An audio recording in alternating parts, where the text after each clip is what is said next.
Hello and welcome to the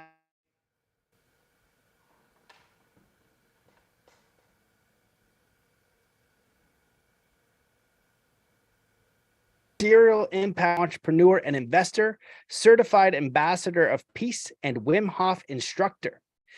He is the founder of Noah Aeon. Noah means movement. Aeon is all or none. With Noah Movement, Noah Aeon is bringing the power back to the people, combining all of the most effective tools and wisdom from around the world. Welcome to the show, Pavel Stuchlik. Thank you, Matt, so much. It's an honor to be here with you and spending this time. Hello, everyone. Man, I'm excited to do this show. You do a lot of fun things. We got into a brief chat about like the festival world and music and breathwork and all the fun that happens there. And then I actually missed in the bio that you're a very competitive, high-level athlete as well. So we have a lot of synergies there. But I'd just love for you to introduce yourself to the audience. Let them know a little bit about your background and what you're working on today. Yeah, so I'm this guy, this avid seeker of truth. Let's start with that. That has been questioning the life, the world from very young age. And I was born and raised in Czech Republic. That's where my accent is from. And essentially, I grew up with the shaman. So something that's really, I guess, weird and interesting at the same time is my mom was always really inclined into spirituality in the post-communist era. And essentially was always, directed to yoga and wellness and health.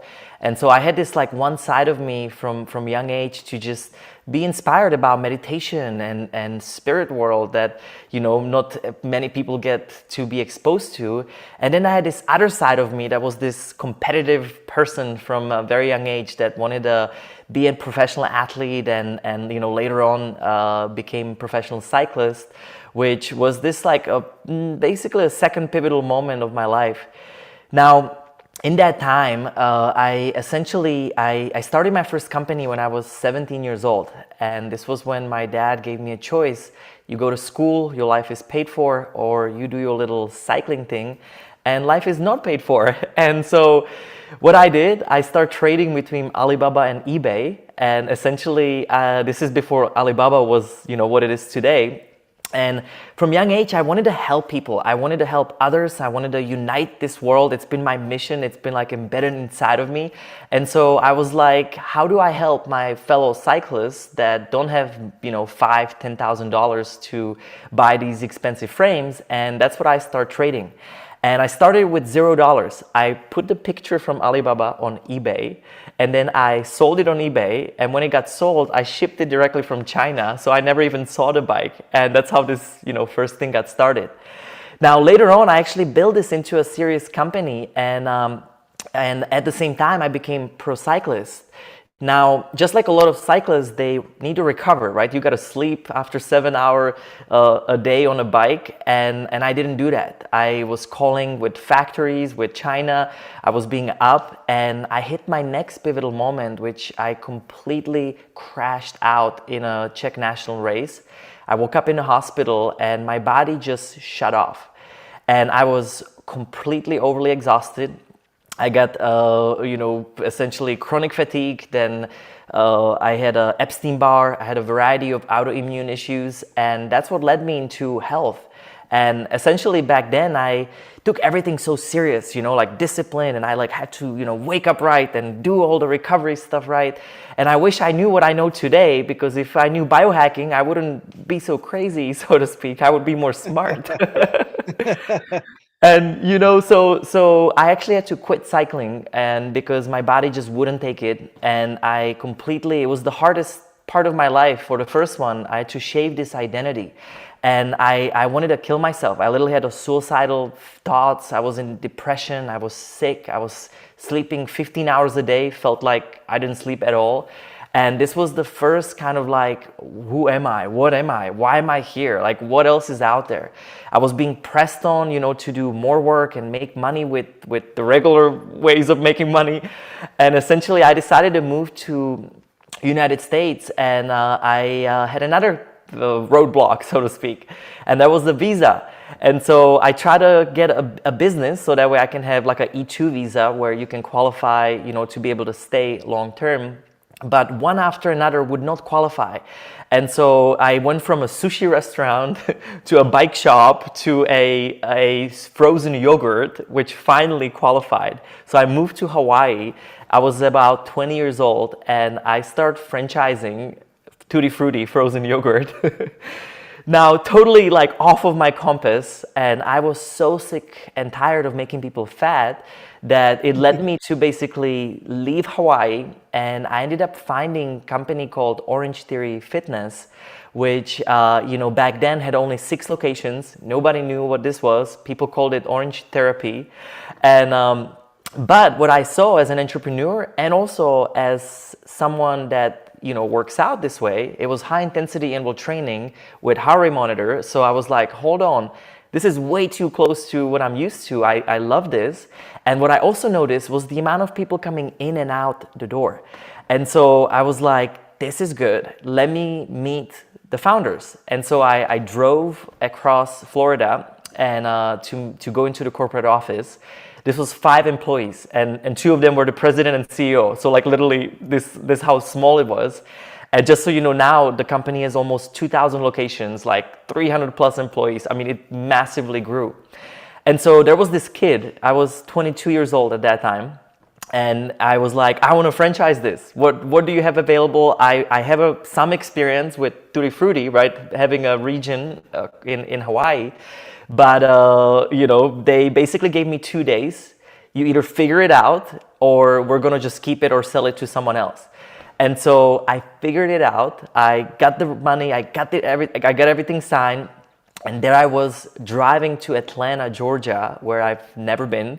And essentially on the way there was trying to figure out, how to do accounting and how to properly, figure out legal stuff and how do I find locations. And it was this crazy thing. And so within 6 months, I put all of my endurance into business, and we became the fastest growing region in the entire chain. And so this led me into essentially later partnering up with the CEO and president, and we grew locations in 7 different regions. And so at the peak, I had almost 100 franchisees under my belt. I think about 500 employees, so to speak.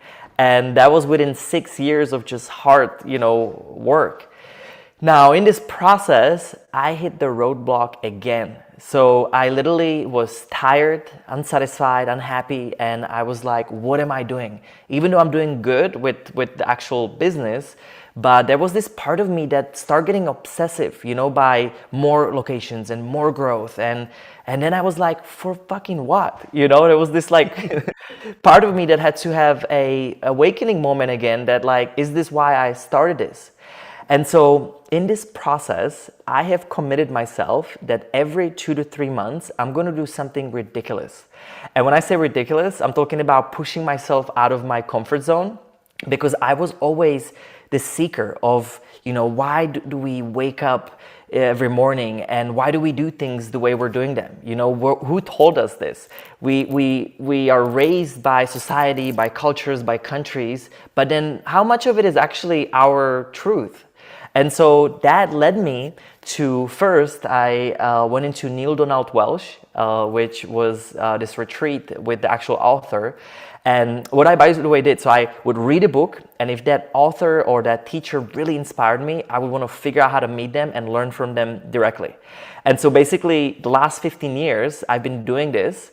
And thankfully I was fortunate enough to be able to like stick to the program, stick that I'm going to do work here, but then this is my spiritual time. This is when I balance my life. And so I went into this retreat that was about tomorrow's God. And that was about, not this God that judges you and that tells you what to do and when to do it from like a religious perspective. This was a open God that is here for the greatest good of all, and how can we actually unify this world. And I was so inspired that I started a company called Tomorrow's Vision next day. And I basically committed that everything I do from that moment on is going to be for the greatest good of the whole. And whatever it was, company culture, the way we treat vendors and members and everybody in that field, I was just brand new, self. Now, In that process, I also went to the samurai camp in Japan. So I spent literally a month learning from the samurais as if I was becoming a samurai. I went through a Zen master training, as well as I spent about a month with the psychics in a psychic village in Brazil. And so I did all of these crazy things, and they all taught me something, right? I always brought something back, and I tried to bring whatever I could into my everyday life. Now, it wasn't until I spent 10 days in darkness in Thailand without any food. So I went into this cave and with about 20 people, and the first several days was brutal. I mean, monkey brain just keep on shattering and talking, and it wasn't until day 7 that I just lost it. I start crying and purging and going back in my life, like, who have I hurt? Where was I an asshole? What can I do better? And essentially I came to a conclusion, I'm not doing what I'm meant to be doing. And this is not my purpose to just be this businessman and living this lavish lifestyle. And so that's when Noah Aeon came about. So I had a clear vision, this Noah, which means movement, and Aeon, which is all or none. And essentially, it symbolizes duality. So my whole life, I've been having highs and lows. I've been good boy and I've been bad boy. And I, been playing this ping pong of almost like two voices. I always say, I had the Aeon that was telling me at night, don't go to sleep, right? Drink another thing, and then maybe some drugs and whatever else. Like, that was this bad guy advising me. And then I had this good guy, Noah, which was all about healthy lifestyle and cold pressed juices and keto diet. And so I've been fighting my whole life with these extremes. And so it was so clear when I got out of there, I got to go into harmony, into the middle section, into the balance. And that was the rise of Noah, of my new lifestyle. And so I basically sold pretty much everything when I got out of the cave, and I decided that I want to live in service. I basically told universe that I don't want money anymore. I want to be helping people. And guess what? After making millions of dollars, I lost it all. It was gone. So after I spent 6 years of this hard work, I decided to go on service, and I went totally the other extreme into the Noah side, but that wasn't right either.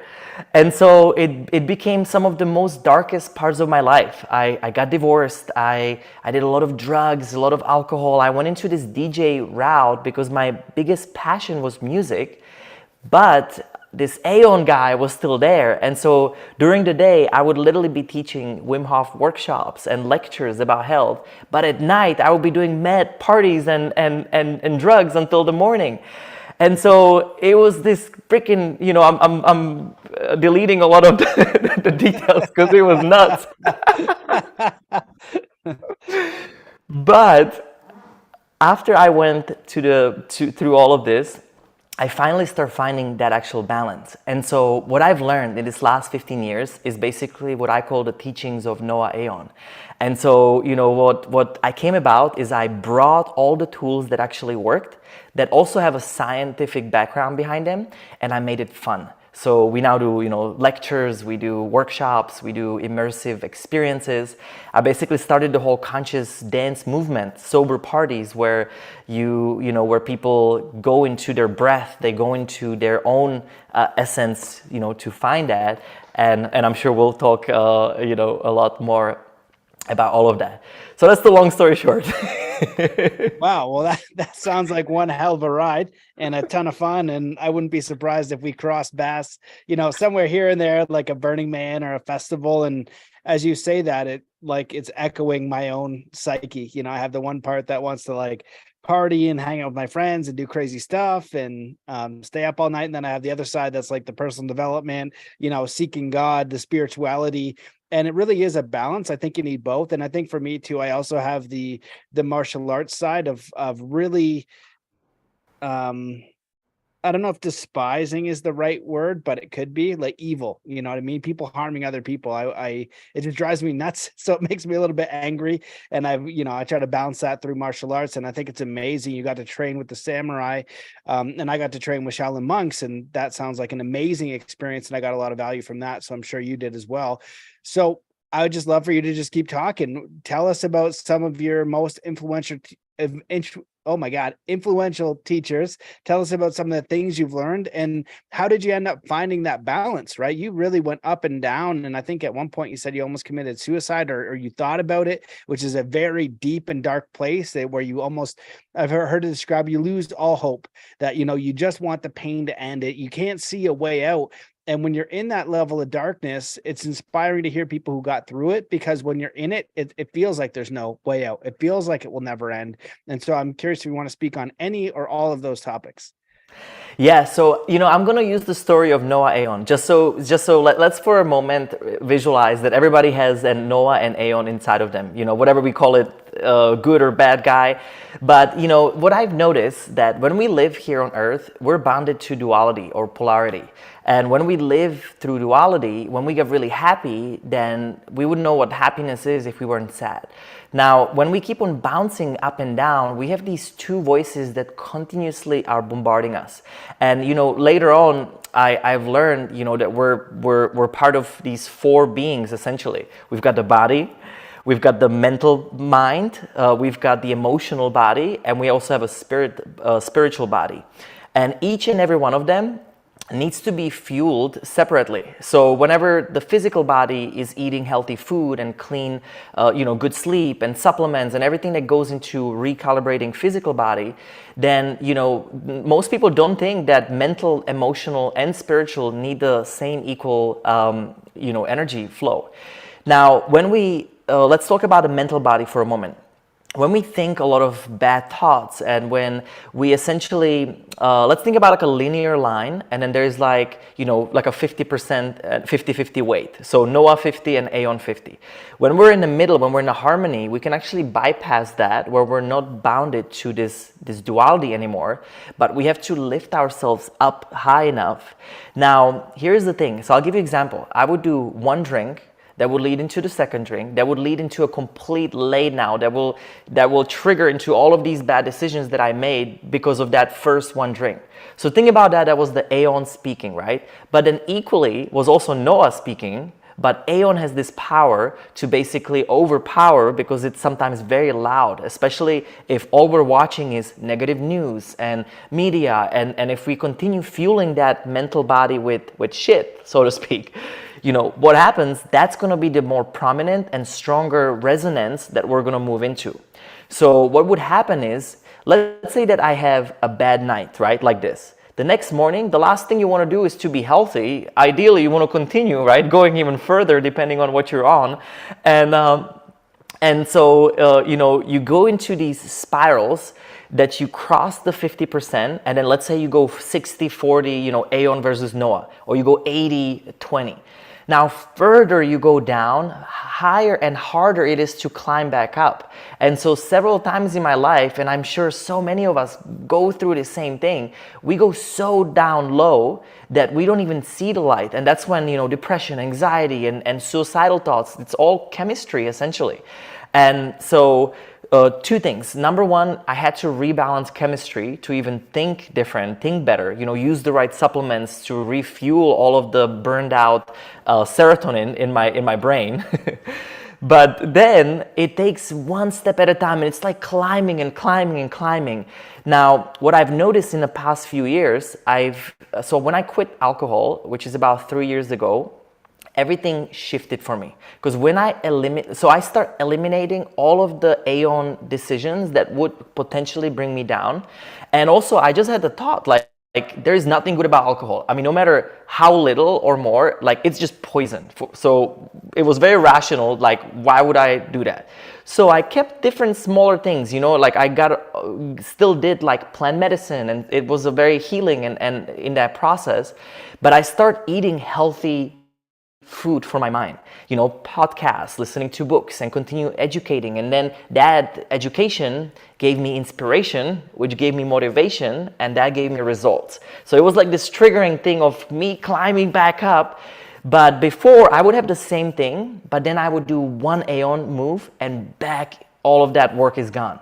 So that's why I've noticed you have to rebalance your mind. Now, what you think of yourself and also one another is just a reflection.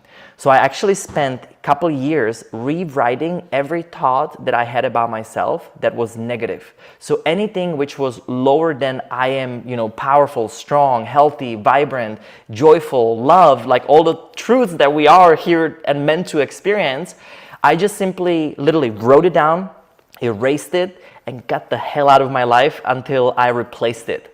And later today I'll share with you like a 4-step process how people can actually do this as well. But it's so important that we start recognizing the levels of consciousness that we operate in. So when I got the mind fixed, right, I moved into the emotional body.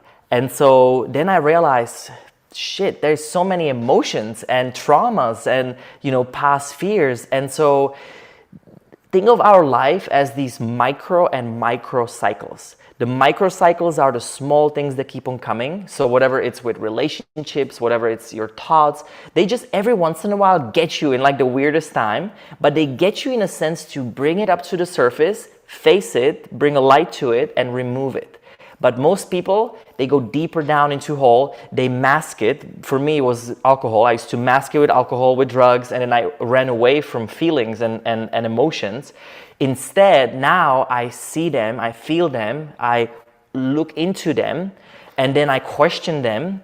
And, I've done a lot of healing with other relationships. I had to say sorry to so many people. I've used this thing, this Hawaiian ho'oponopono, which all you do is you imagine that you become that person and you just state, I'm sorry, please forgive me, thank you, and I love you. It's very simple, but it's profound, especially if you're not with the people or if you're not, around them. And so then, especially in the cave, so by the way, I now spend 40 days in darkness. So I've been 4 times back. I literally been going every year because how powerful it was. And so I use that time to go back in time and figure out who have I hurt, what situations, what people. And then I use this 4-step process to essentially bring it up and let it go. And maybe I can quickly share with you, this is not the 4-step process to the transformation. This is just for emotions that really work. You basically you provoke the emotion first. So you imagine that situation, exactly all the details, all the color. More specific you are, then you're accessing the subconsciousness. That's really important because where it's coming from is through subconscious mind. And essentially you bring it up and you feel it. And when you feel the pain, when you feel the sorrow, whether it's somebody hurt you or you hurt somebody, or maybe you had a car crash that could be used for anything traumatic, then you find a gift. So the second phase is you gotta find a gift about that. And it's so hard, and I know, and I hate doing it myself, just for the record, but always I'm like, fine, I'm gonna, I grew out of it. This person, yes, it's an asshole, but I swallowed it. And essentially you bring gratitude. Gratitude is everything. It rewires the brain, and it's scientifically proven.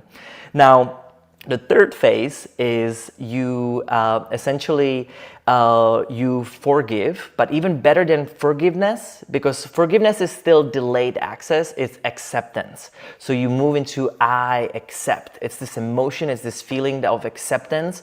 And essentially when you get through the third phase, at that time, you're gonna start producing more alpha. Your brain waves are gonna change and you can feel this little lightness coming out. That's how you know.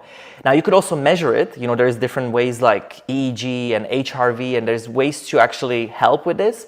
But at home, when you made it.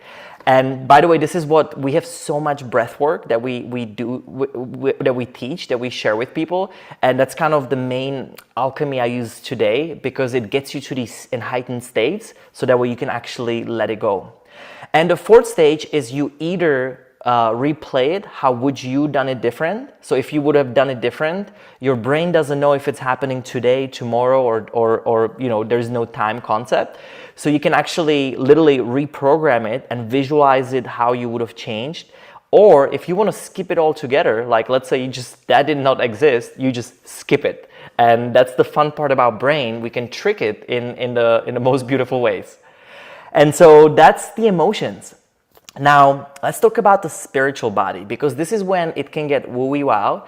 But, as a seeker of truth, I would go into a psychic village and I'm like, prove this, show this. So I go in there with an open mind and I'm like, if spirit is real, if we can't communicate, if we can't talk, show it to me.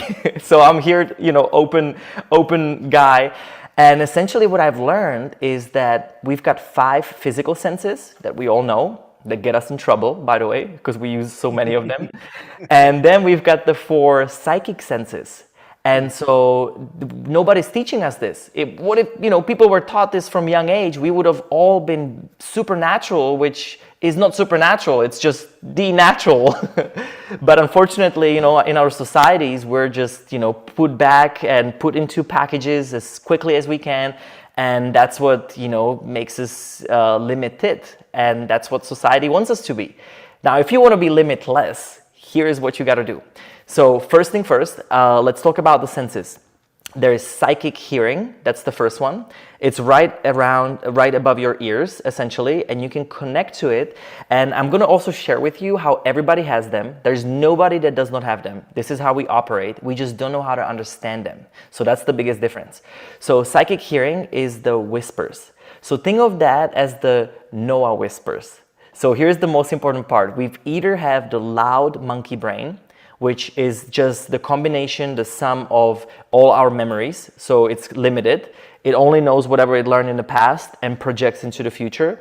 Nothing wrong with that. It's good for survival. It's good for planning. It's good for booking, Airbnb if you're traveling.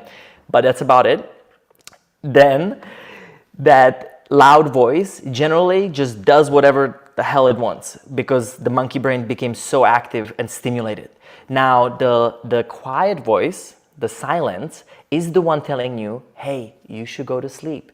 Maybe you should try this new reading. Why don't you read instead of Netflix? Why don't you, early? So it's that voice, and I'm saying it quietly because it is a little bit hard to discern at first, but that voice has your highest interest, and that's the one that we want to tune into all the time.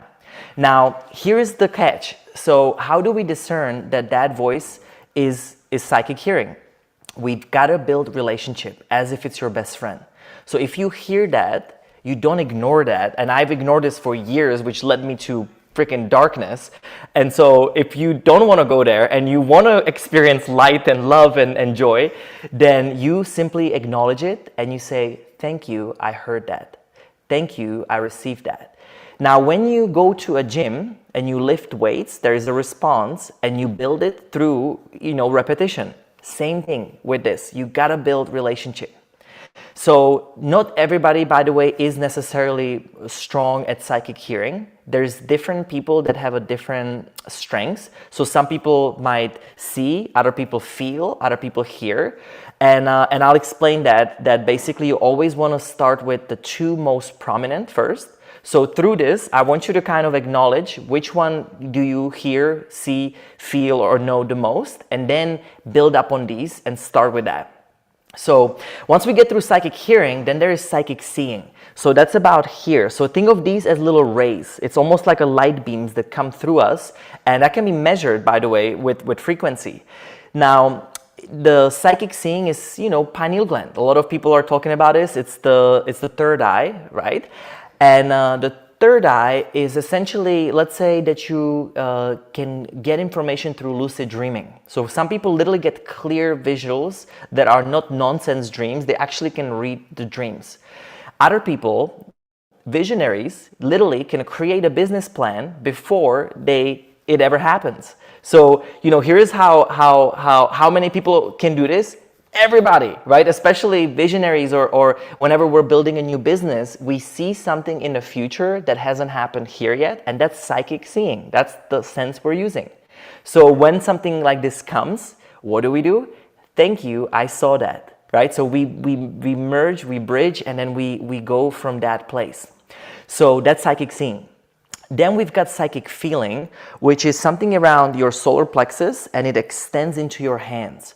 So essentially, when you're a feeler, it's another word could be empath. So when you're empath, And essentially, when you can feel, you go into a room and let's say there was a fight in there. Somebody just fought, or very negative corporate offices, or something that just doesn't feel right. You first will say, something just is not right. Something is not feeling right. And so that's when you're using your psychic feeling, is like, I had a bad feeling about that person. We even say that loud. Well, that's a psychic feeling that we're using. And again, we don't pay attention to it until something happens most of the time. So when you feel something, thank you, I felt that. It's as simple as that. And then start building the relationship through questions. So you might say like, I am a man. I am a woman, and then see what it feels like, or what response do you get? What do you see? And when you start seeing and building this relationship, you build it off of simple things that you know that are true, so that way you cannot affect it. And then you feel, hear, see, or know, and then you build that threshold, basically, of the relationship. Now, the fourth one is psychic knowing. So knowing comes from this area. It's the fontanelle. It's what all of the gurus, they always tap you here to keep your attention there. And I spent also almost a month just traveling through India from one ashram to another. And they would, every time I would be thinking, they wouldn't know that I'm thinking. It would be like, bam, hitting me on my head. And I'm like, what did I do wrong again? So they know this is where that channel needs to be open. Now, when you know, you don't think. When you think, you don't know.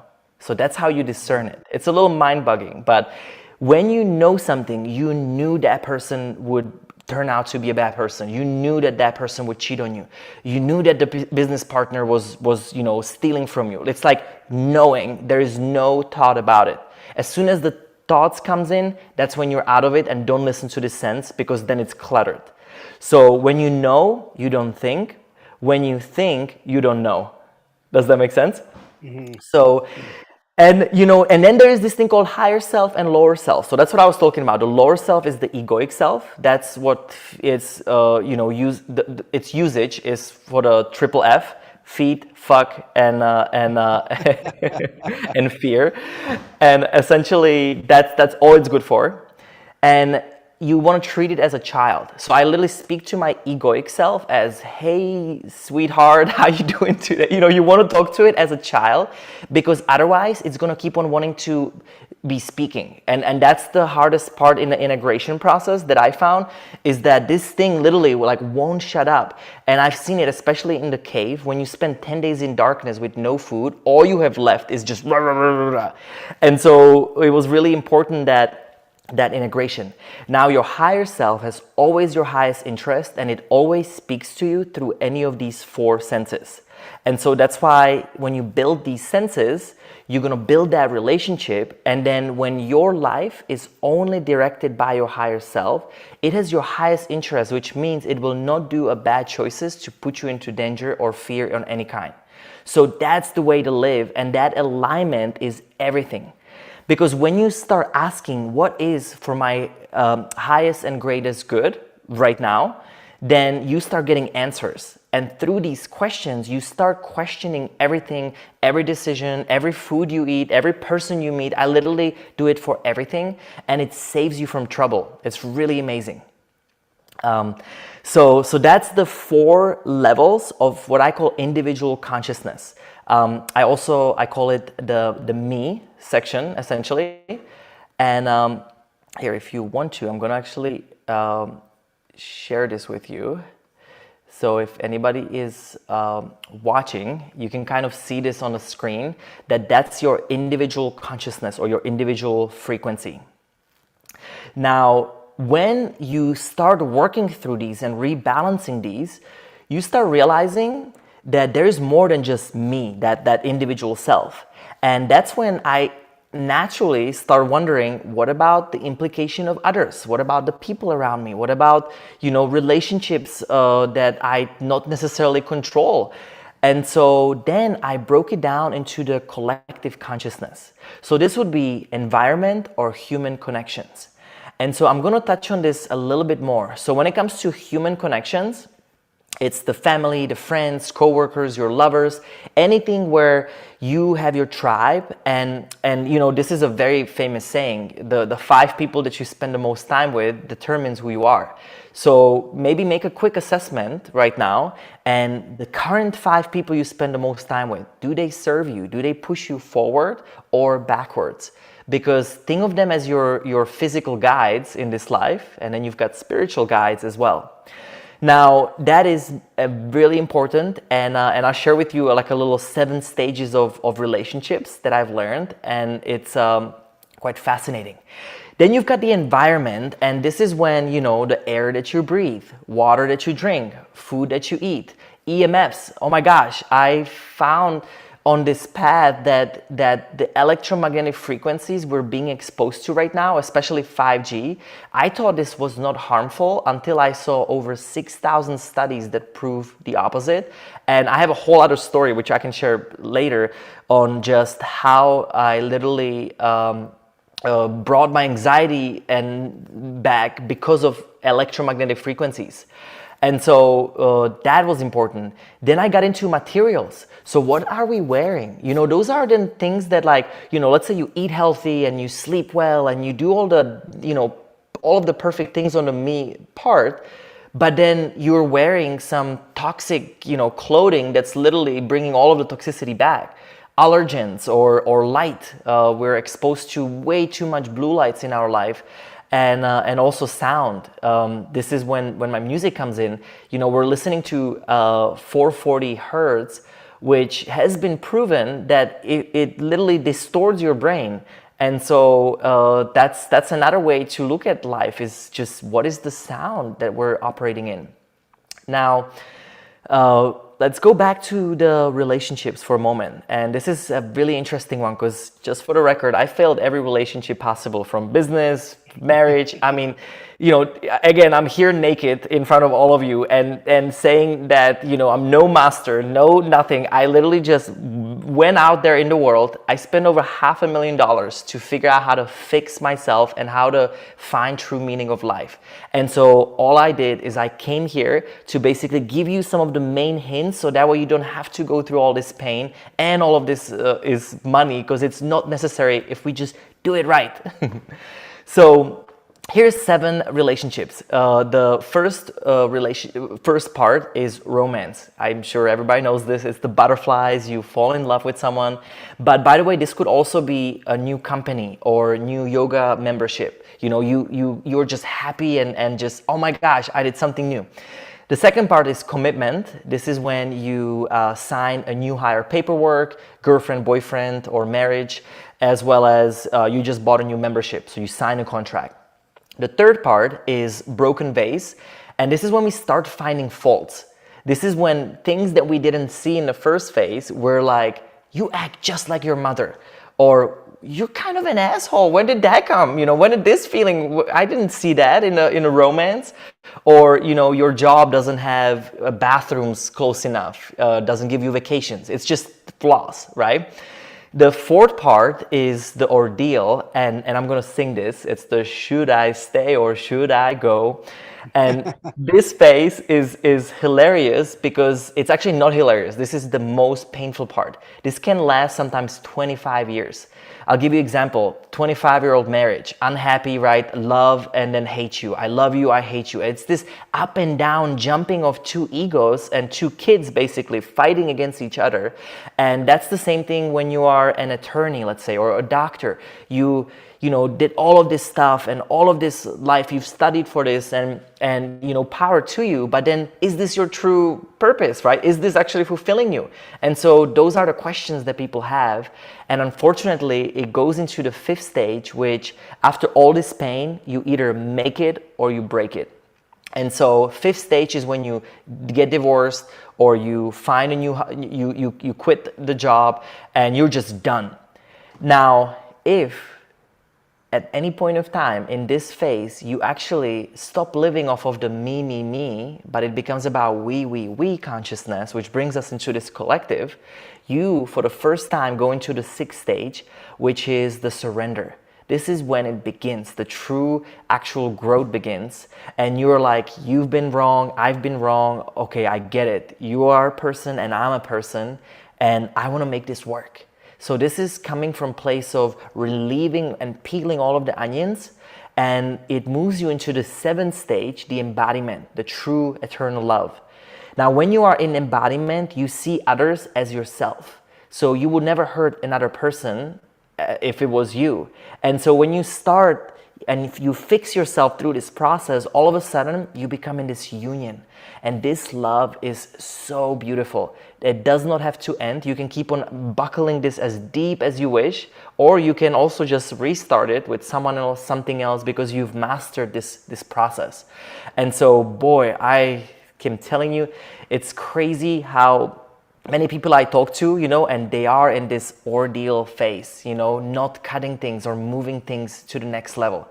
And I'm telling you today, if you can figure it out, just really question it and surrender to it. See if you can lift it, because the longer you're in it, that's when cancers come. That's when car crashes come. I mean, we don't listen for so long that something's going to light up, because that's why we're here. So the final stage is the B. So me, we, be is the model that essentially that I've determined that we're operating on. And the B is the supra-consciousness. This is when it gets wild and deep. This is back to unity, the highest expression. That's when it gets really interesting and juicy in life. And essentially, this is how did we get here? 13.5 billion years ago, this universe was created, or so we think or know. And so there is much greater and higher power that guides this. And through meditation, through practice, you can get into this feeling of that highest self. And so I'm not going to touch on that too much today, because I think a lot of people, you got to start with that me, we, mindset, so we can lift ourselves up even higher. Wow. Well, that was amazing. I love that presentation. You even had some amazing graphics for the people who are listening. I just like, it was very simple, but I love how you kind of went through the stages. I think that you summarized so much of life in that pretty short synopsis, of what's available to us. And so my question would then become,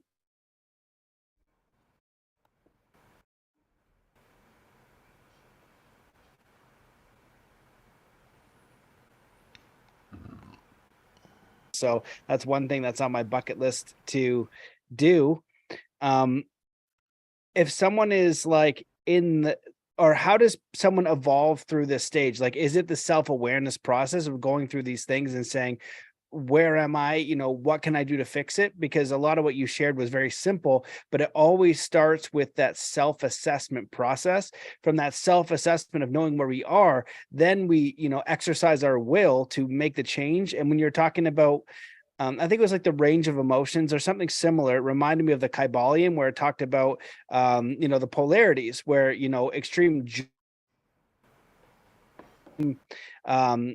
they're on the same scale, right? But you're kind of moving up, and it takes that will to be in like anger or darkness or guilt or shame or whatever the case is, right? To will yourself up through positive mental nutriments, through exercise, through changing your environment, through changing your relationship, to take your energy. And the farther you are down, the harder it is to climb yourself back up.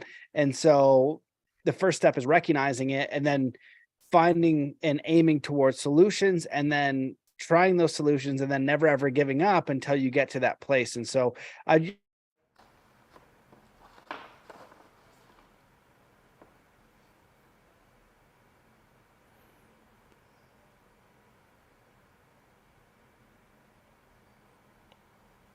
hopefully you guys can hear us.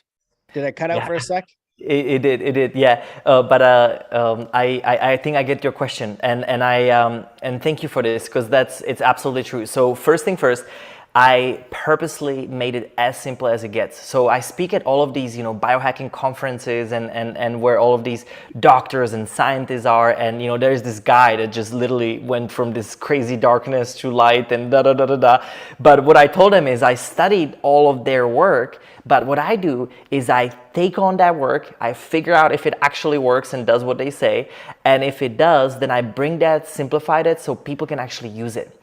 And so I'm going to share with you now a very simple process that essentially anybody can find themselves in that phase, and it's applicable essentially to anything. So what I love about this is that we just did the me, we, be, right? So there's the body, mind, emotion, spirit. So let's for a moment apply it for that specific model of kind of where we operate in our life, so that way it makes sense. So first step starts with the wake up. This is the awakening. You got to bring up that to the surface that maybe your life is not working.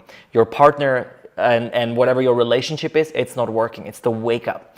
The other easy way to look at this is you take a blood test on a physical level, and maybe you are low on vitamin D, or maybe you have a heavy metals.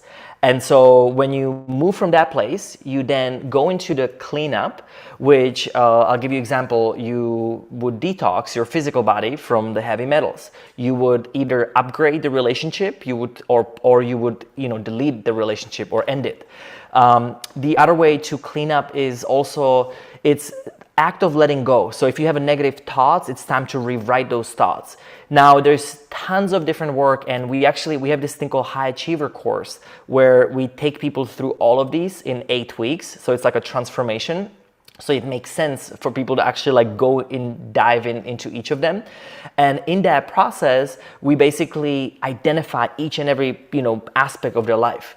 When you clean up this stuff, you power up, which is, for instance, if you were low on vitamin D, you add vitamin D in.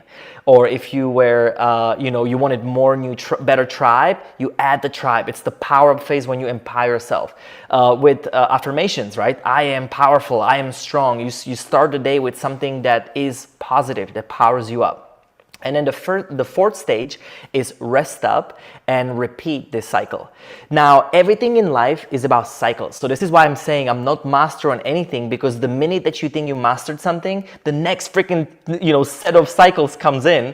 And when you learn how to operate, navigate, and dance in this, and you start viewing your life, main purpose is to descend down to earth into this dimension, to ascend from this earth with a whole bunch of lessons that you learned, but also a whole bunch of gifts that you get to share. And that's why we're here to each other, to share each other's gifts in that process.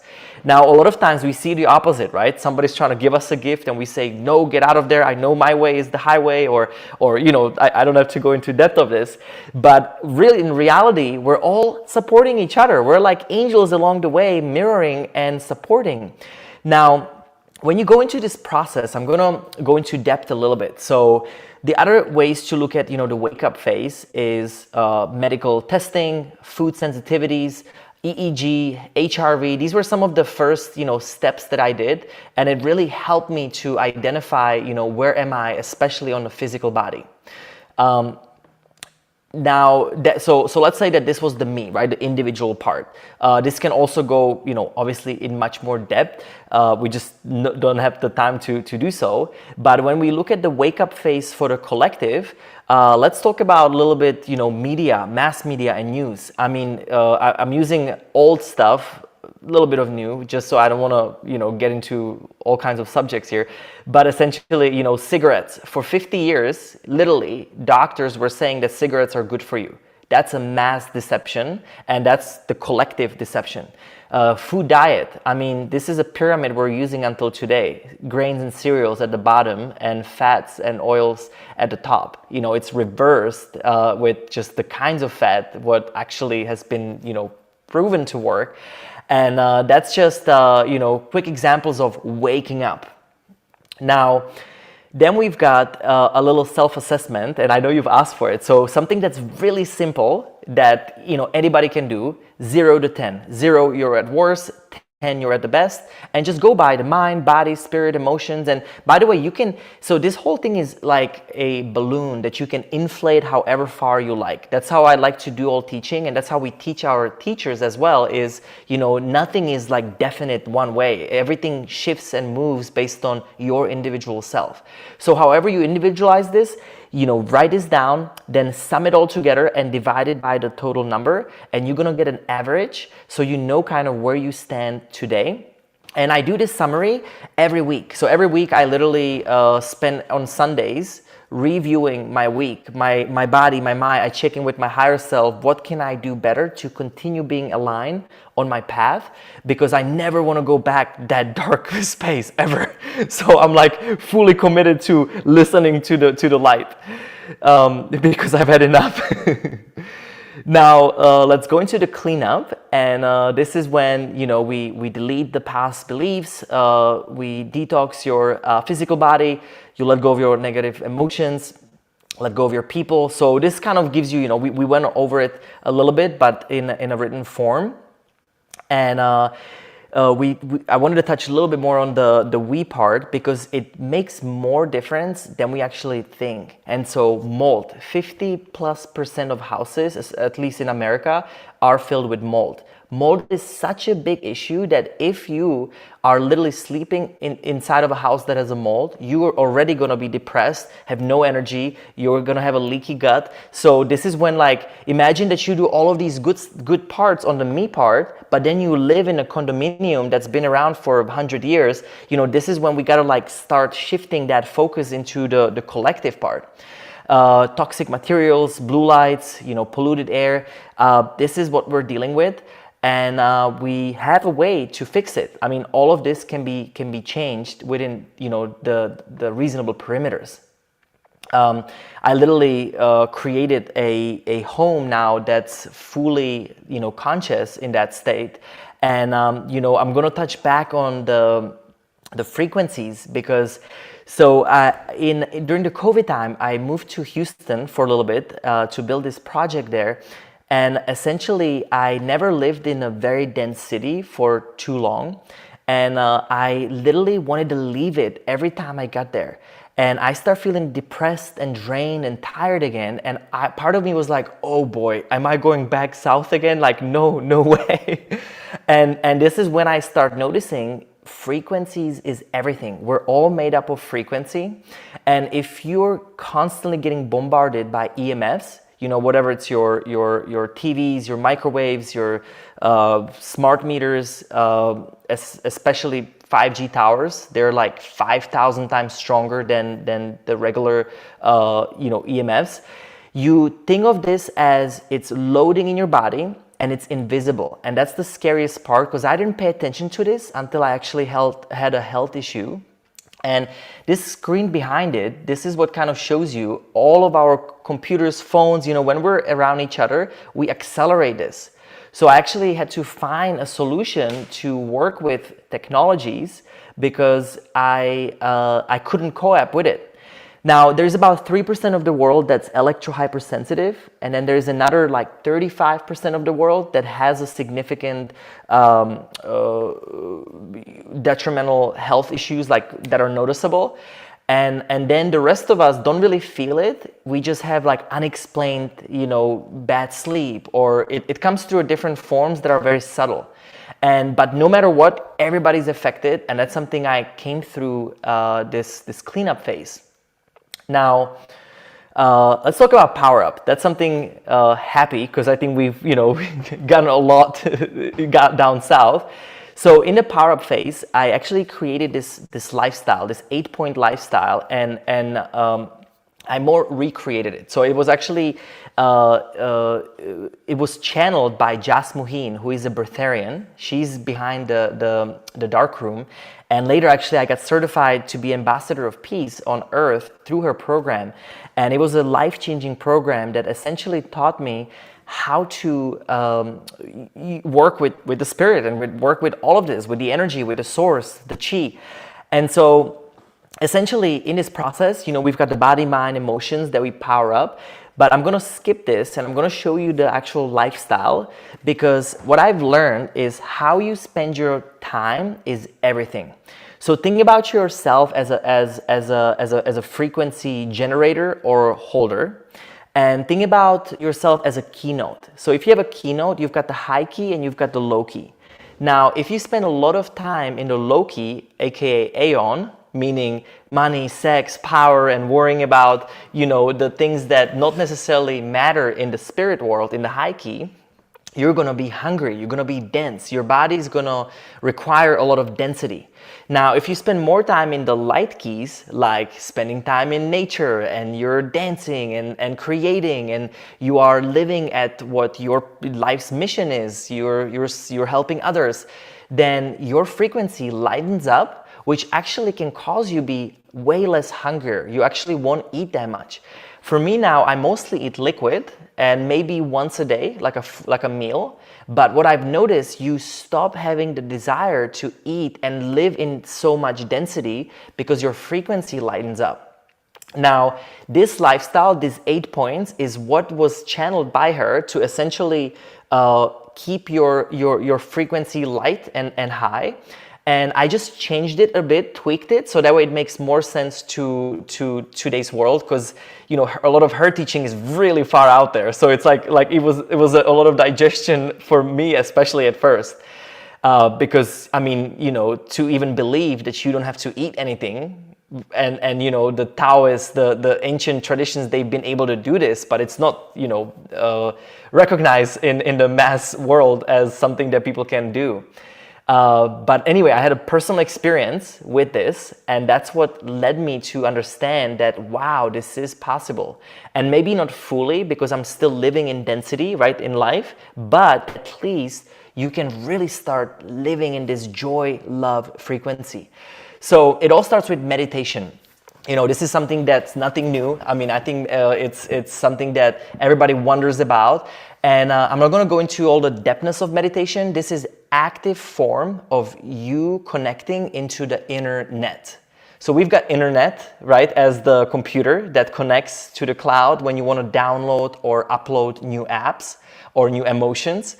And I want you to, for a moment, think of your body as the hardware, the mind as the software. The software directs the hardware, but in order for the hardware to get an upgrade, you got to connect to the inner net. And that's the meditation. So it's an active form of you downloading, upgrading, uploading your new sequence, your new apps, your new set of lessons. Then we've got the quantum prayer, and this was really hard, even until today sometimes, to get. This is a communion with the unified realms. Now, it's the infinite love. You are love, I am love, we are all love, we're all love. And this love source is something that's, overly exposed, but not properly understood. And love is interchangeable with God, with universe. So it's all that foundation. So when you start talking to these psychic senses, when you start having this conversation with nature, it's actually been one of my favorite things nowadays, is things start communicating back to you. And at first, I thought this is crazy, this is wild, but it starts happening when you're tuned in and you match the frequency. So quantum prayer comes from, acting and cultivating what you already are. Now, then we've got the mind mastery, which is extremely important. Practicing clear intention and positive thinking, creating your reality. Your mind or your body is actually inside of your mind. And we now know, based on science, that we live in a holographic universe, which essentially tells you what you think, what you say, you become. And so it's so important to be in that foundation every day, working on that proper manifestation. Now, when I say manifestation, I'm talking about the movie Secret, where it was created with your egoic self, what you think you want. I'm talking about manifestation from your higher self, from your greatest good. And this is why my intention always is, please use me as an instrument of love and light in the perfect amount needed for the greatest good of the world, in a triple benefit, where it benefits me, benefits you, but also benefits the whole. Because win-win is not good enough. That's the 1980s business transactions. So that's mind mastery. Then we've got essence diet, and this is when we talk about eating less is more. Organic food, something that's with high chi, high force, that will re-energize you and upgrade you. Once you do all of the testing that we talked about, like make sure you do know your food sensitivities and you ask your higher self what's right for you, you lighten up the diet. And for a lot of people, it may be keto diet, where it is, higher on fat. Definitely, I killed sugars and killed all of the artificial stuff, because that just has no place to be inside of you. But then your body will tell you. So that's the first 4. Then we've got the 5th one, which is treat your body as a temple. This is exercise. This is good sleep. This is, movement, yoga, seeing your body as a temple. And this is when we also want to have fun with it. I write myself a little plan that's essentially a little bit of high intensity interval training, some strength, some movement, or some power days.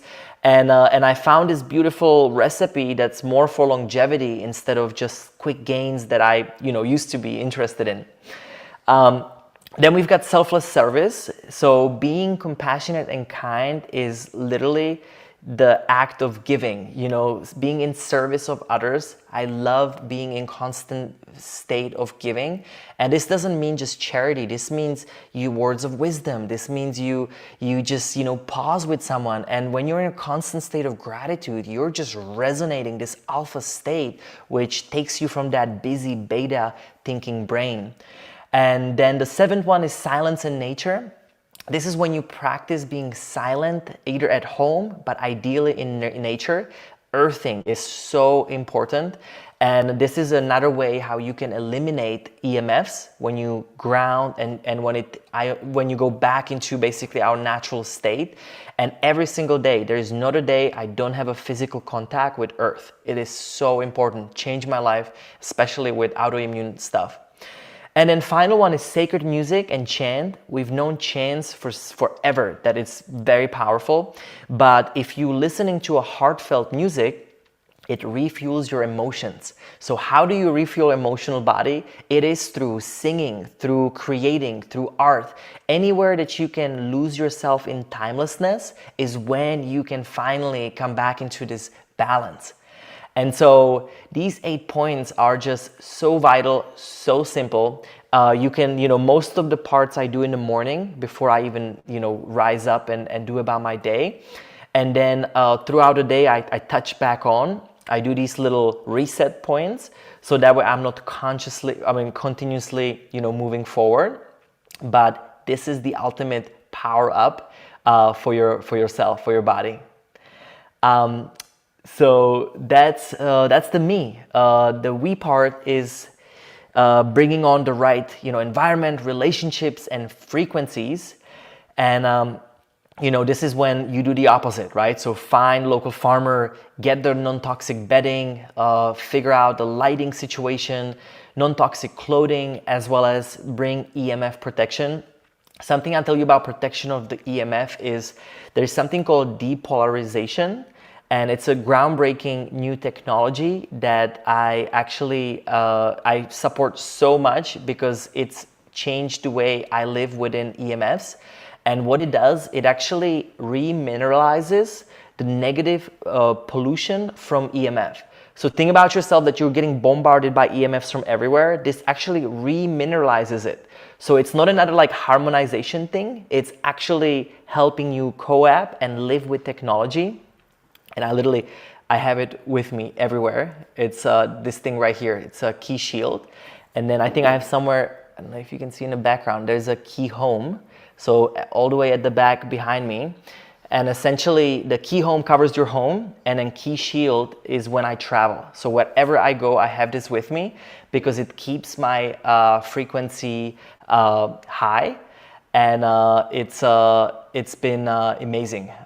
This is my partner, and this is something that we actually believe so much. So we contacted the inventor, and it's the only product that we actually endorse and that we believe in, because how big of an impact it has. And so we'll give a special deal for all of your listeners as well. Wow. Well, that was intense and amazing. I appreciate that.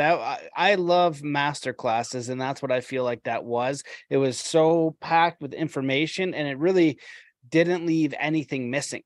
You're talking about like all of these ways that we're poisoning ourselves, right? You had the pans on there, right? Looking at your household items, and that can be reasons why people are so down. They don't even know, right? Some of that's food and diet. And when you can just take those things out, then that opens you up to more lightness, because when you are depressed and when you're tired and when you're down and all these things, you are literally low and lethargic and you have a lack of energy. And when you feel light and optimistic and hopeful and grateful, you feel a lot better and you literally feel lighter. And so that was absolutely incredible. So I don't know if you want to, if you have more, if that kind of summed up, but what I wanted to kind of throw at you is the questions that I always think about. And I just love to hear your feedback on it.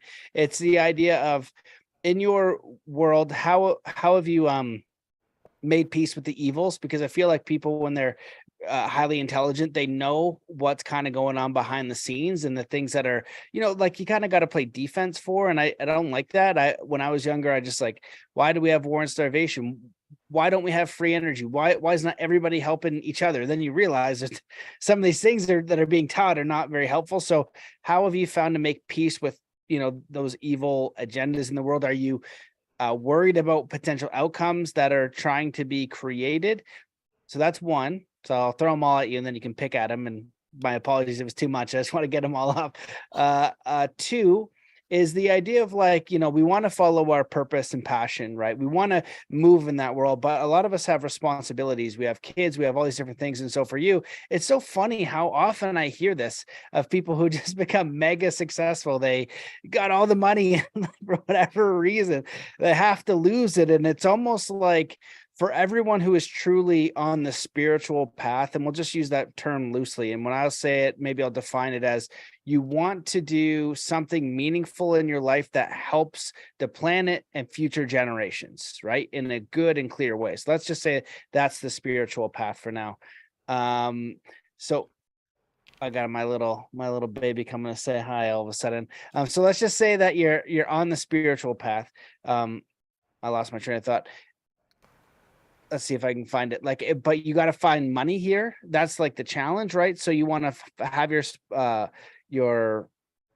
job, and then you want to make a difference. So how did you find that? And I feel like when people are on that, they have to, that's what I was going to say. They have to cross the chasm where it's like, they have to let it go, where you had the money, but now it's gone. There's no free passes. Like nobody that I know that's doing it for real has a free pass. They had to do the hard thing and go in faith, which is kind of away from logic and from materialism and from certainty. So apologies for the distraction. And my wife took my daughter away. I should kind of give her a hug, but fully threw me off. So let's start with those two. I'd love for you to hear your comments on that. Yeah, it's so funny, right? So first thing first, we have it all wrong when it comes to our purpose of life. So it all starts from that initial moment when we wake up, when we're born, and essentially, we're instilled to go to school, to find a job, and we're literally breeded to be factory workers. That's what our school system is for. Now, I don't know about you, but like I had such a problem with school system. I had such a big problem that I ended up paying my friend to finish high school for me online when I was 17 because I was already making money. And I don't even have a high school diploma that's legitimate, just for the record. And I like how you just say that. This is fake. I don't even need it. I literally just sent it to my dad so he can shut up. Because again, it was instilled in him. So poor guy, right? Like I can't even be mad at him. And so basically, we are not necessarily set for success, right? Because what happens with people that can step outside of the box is people that essentially did not follow this footsteps, right?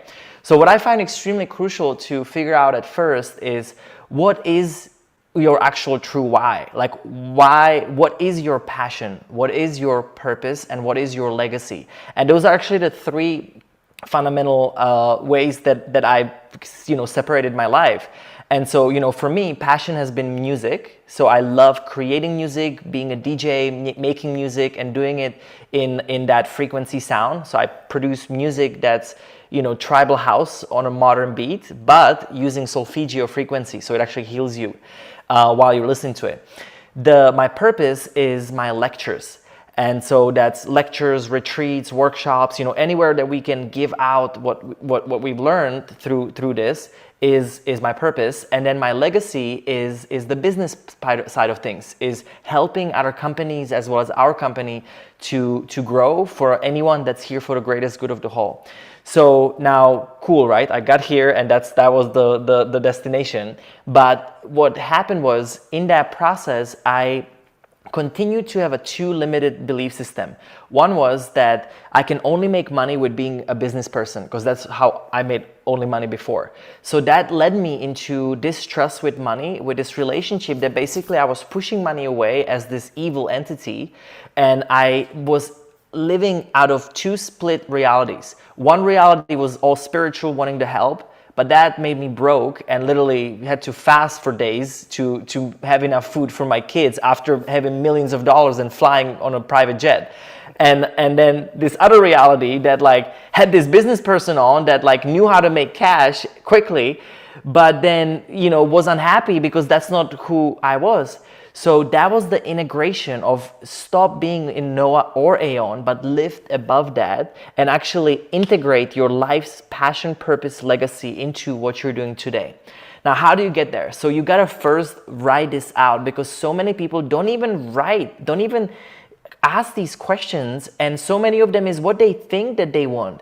So this is why it's crucial. Spend 3-4 days off of everyone and everything, because until you switch off your phone, you switch off everything, you're not going to listen to you. And when I say you, I mean the you inside of you, because otherwise it's this onions of peels and peels and peels before you get to the core. So the first thing first is so important, you get inside.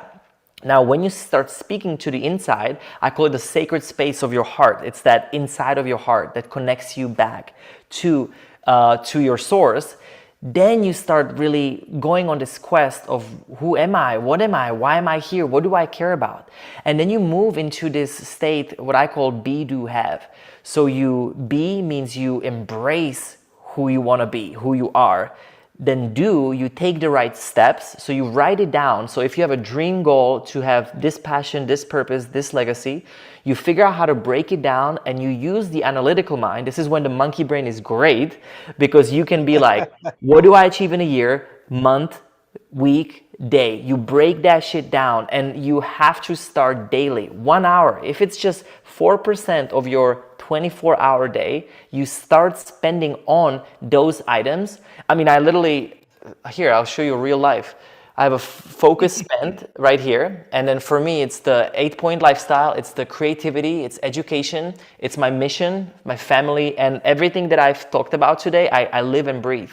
And so you essentially then know that every single day you're getting 1% closer to what your purpose is, and you keep on doing what you're doing, but you surrender. You're no longer going to say, I hate my job and I hate this, because that hate is going to take you further away. So you accept where you are, that's number one. You surrender to who you are, that's number two, and then you start recreating and moving into who you want to be in step 3. Does that make sense? Absolutely. And I love when I ask you a question, you break it down into steps. It's like my personal development brain, I've always taken a lot of courses and read so many books. So it's like, if you're going to talk to me about spirituality, mindset, peak performance, you need to give me practical steps. I need to be broken down, and then I need to do something. And I love how you keep doing that for the questions. So I'll just ask,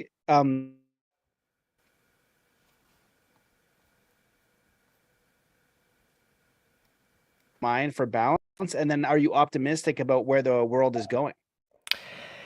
Yes, I guess that was the other one. So, I had my time, to be honest, with doomsday and this is going to hell and whatever's going on, this is no good. And then I had to notice and recognize that, hey, let's step back into my power. I create my own reality through my mind, through my thoughts, through how I spend my time. And so what's really important first to notice is that 95% of the world is actually fine. But the problem is the 5% of the world that is not fine is being projected on our media. And that's what keeps us enslaved to this thought that actually something is bad. But if you go out there, you go in your neighborhood, you speak to people, they have a good heart, they have a good intentions. They like 95% of this world is just fine, is totally perfect. We're just confused and we need help. And that's why, understanding and actually getting your own reality made up of what you want is so crucial. And so I bypass this fear because it's just another way to keep you entertained and enslaved. And remember, there's two ways to operate. It's so simple. You're either in fear, which is the limited frequency, or AKA Aeon, or you are in limitless frequency, which is love. And so I would just ask, what would love do now? It's a simple question to any of your problems. And so if you have a problem, if you have something you're dealing with, just ask, what would love do now? Or does this work or does this not work? And start operating out of the micro cycles of things around you that either work or don't work. And if they don't work, replace them. Wake up, clean up, power up, and rest up. And when you start operating from a place of consciousness of your own, where you start understanding, hey, this is not my fault or their fault, or this is actually all in my hands at the end of the day, you will realize the infinite power that you have, that these powers don't want you to think you have. So that's why, think about your life. Everything has been positioned and perfectly made to limit you and unbuckle you. And so ask again, is this information limited or limitless? That's another form of asking questions. And so when you start asking to everything, you're going to receive answers and use these answers. Remember, thank you, I heard it. Thank you, I saw it. So you start operating out of this other fields, and then life will work for you. That's what it's meant to do. I absolutely love that answer. I think it's so key. It reminds me of the mental nutriments in Buddhism that I keep bringing up in the podcast, because it's so foundational, like how we perceive the world. And in neurolinguistic programming, it'll refer to your mental map of the world, where people can have the exact same situation, but it's the meaning they make of it, right? It's how they respond to that. And the idea of being so inquisitive and aware of your mind and the signals that you're getting back, and just asking, is this helpful? Is there better information? Is there something else that I should be focused on? And you touched on another really important one, is just the silence. Most people don't ask these questions. When you go through my membership, when the members join, the first thing I put them through is the soul compass. But the first thing in those things is the first 4 or 5 questions I ask myself, and I'm asking myself all the time. These are the questions I've asked myself my whole life, and almost everyone I've ever worked with, they haven't asked these questions. These are very simple questions. What would you do if money were no object? What would you do if you couldn't fail? What's your bucket list? What do you really want to do in this world? And they're so imperative, because these are the questions you need to reflect on, not just think. You have to consider, you have to deeply reflect on these things, because if you've never done this, you're only going to get the conscious mind right away. You're only going to get the immediate answer that's from the ego. You need to take time and keep revisiting and going back to get to the deeper parts of you, of what you truly want to express and what you want to truly desire here. And that was one of the big missing points I found when I was studying law of attraction, manifestation, getting into the mystical stuff like you did. And it's like, we're going to manifest, but no one was ever talking about, what do you actually want to manifest? It was always cars and monies and houses and girls and whatever the case is, right? And that does not lead to fulfillment. And so when we can combine those two worlds, this deep self-awareness and understanding who we truly are, then with spiritual mindset, think with God and creation and all of creation, and then you start to lose fear, because you start to realize how capable you are. You realize there is a higher power here, and any kind of challenge that might face your reality, you're going to be able to overcome, because that power always overcomes this darkness. But when you're focused always on that lower mindset, that those lower problems, that's where your energy goes, that's where your resonance goes. So it's good to kind of be aware of those things, but you need to spend 90% of your time above them, right? It's like, oh, this is a solution that I want because of this issue. So I absolutely loved your answer, man. You covered so much today. I could sit here and talk to you and fire off 1,000 different questions. Actually, I do want to ask, I'll ask one more, and then if you have any more comments or anything you want to share, please go nuts. This has been a real treat. But just the idea of self-worth. I feel like a lot of people, they have imposter syndrome. They don't feel worthy to go for their goals. They don't feel like they can achieve the thing they want to do. They're like, you know what I mean? I'm going to try and I fail. And I have even thought that in my life many times, and like including shadow banned and deleted so blooming hard. Like, no, why am I doing this? So I think we go through that, but the more we can empower ourselves with strong self-worth and meaning, I think we can overcome any of those challenging obstacles. And so I'd just be curious your thoughts on that and building that. Yeah, and again, I had all of them. I'm not good enough. I am not worthy of this. I am, I'm not strong enough, big enough. I mean, I literally, so for the record, I mean, I literally am no, different in any of these, but the difference is that I was willing to look at them.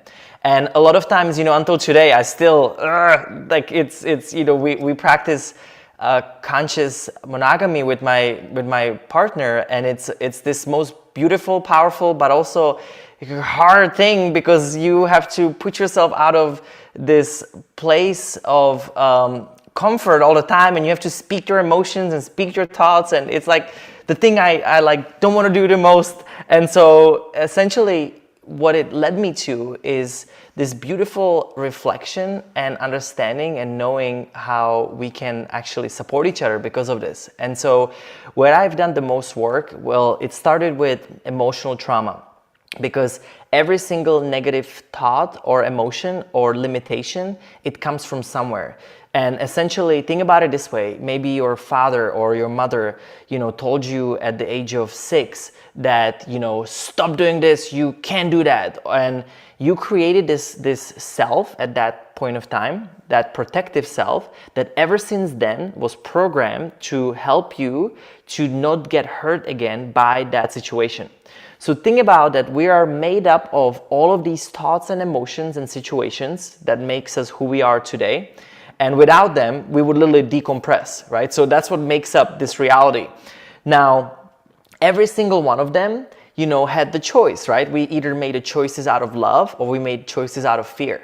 Now, if we made choices out of fear or punishment or scarcity, then we created this protective self that has been literally downloaded ever since, that just keeps on carrying on and will turn on the second somebody will push that same button for you. And so, on one hand, it's like, well, shit, how many times have I thought this way about myself? On the other, now you start really growing, because then you start realizing the next time that feeling, emotion, or thought comes again, you are aware of it. And that's why the wake up is the essential process to this, because all of a sudden, if life keeps on giving you these opportunities to face these fears and these pains.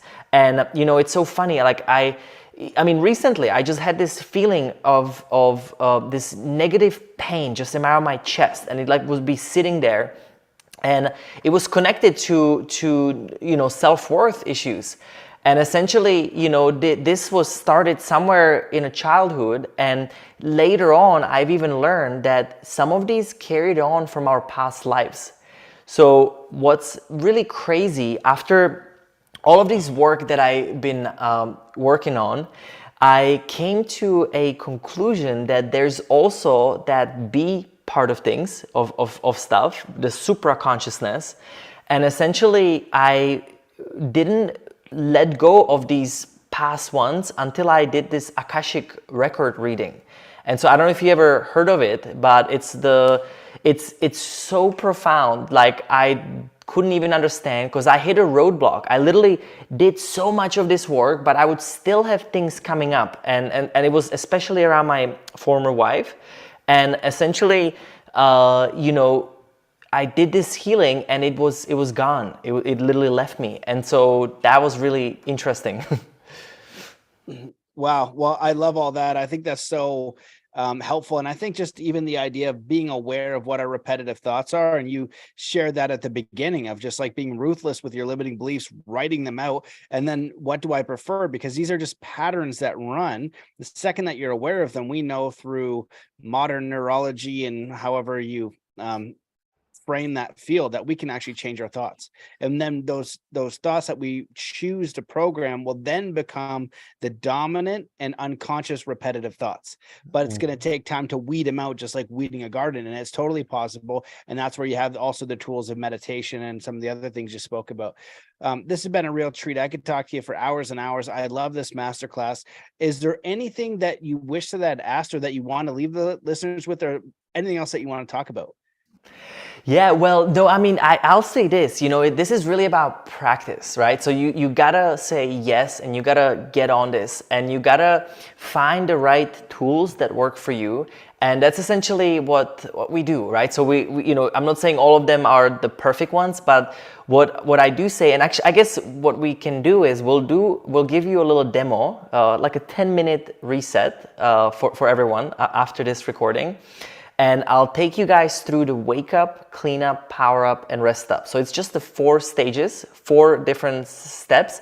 And it will give you an example how you can operate at your own, pace at your home with these emotions, using it in practice in real life. How about that? Yeah, that sounds amazing. I think everybody would love that, including myself. And I love these experiential things. And I know that you do a lot in person too. And I think that they're incredibly valuable. I've been to a sober party before, and those are a lot of fun too. It's like 6 a.m. Like, I don't wake up at 6 a.m. to go dancing, but they're all really incredible tools and experiences that you're putting together. So thank you so much for coming on the show. I appreciate you. Where can the listeners go if they want to learn more? They want to, what do you got? You've got all kinds of things, courses, and you've got retreats, you've got in-person experience.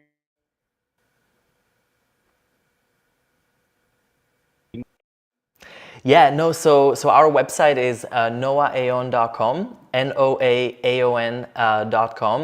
And, just like Matt said, we've got courses. Today, we're also giving you guys 90-day free on-demand library. And in that on-demand library, you can find literally guided breathwork, meditation, and sequences, for example, to eliminate past relationships and to bring up the new ones in. So all that we talked about, it's in there, so you can actually work with it already. And then we're also offering 30% off of site-wide. So any courses just to help you guys out. And remember, we've got this frequency device there as well that's gonna bring you back to bases. And then same thing for social media. It's Noah Aon Official on all of them. And it was a pleasure. It was an honor.